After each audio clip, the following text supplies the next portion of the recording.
Hey everybody on the Pro Forum, this is Steve Sheldon. A while back I posted a video about printing or having notepads with my logo, etc. on it that I give to schools. I bought those from a printer. It cost me almost $200 for a box of them, which I forget how many were in a box, but started investigating it and I'm going to print them myself. Right here you can see what's coming out of my Ricoh 430 printer. Print them 2 up. I print them 50 at a time, and when that 50 gets done, I will insert a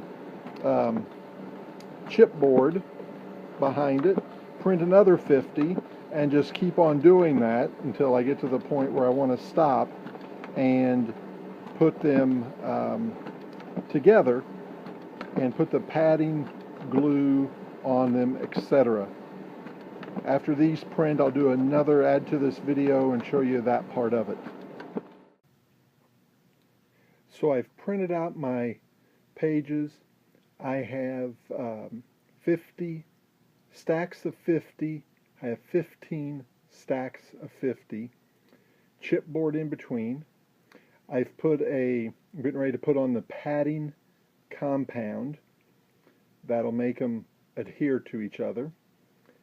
I put a piece of paper with a little trough underneath, so if any glue spills, then it's on that piece of paper, and I put a piece of paper on top too, sort of pushed it up.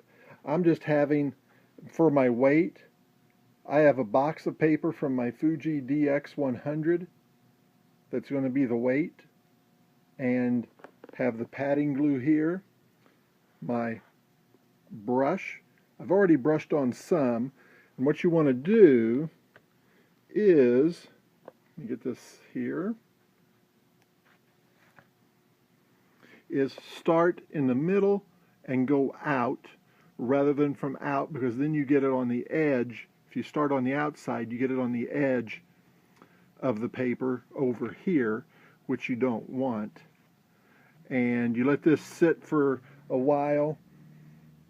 I mean, you can let it sit for an hour or so maybe, and it should be dry by then. Then you can take a knife.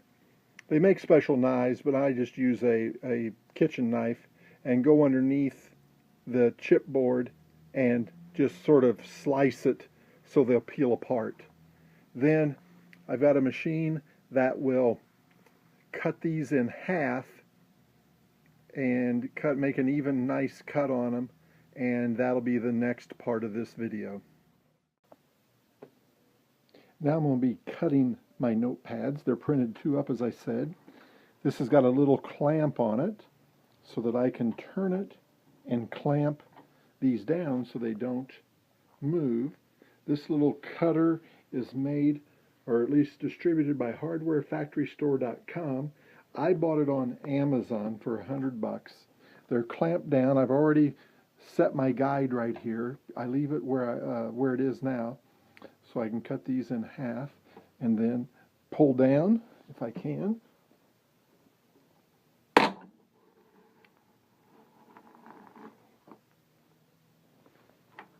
And they are cut in half, if you can see that. Really need 2 hands for that most of the time, and I was using 1 hand since I'm holding the videotape. But that's how I make my notepads.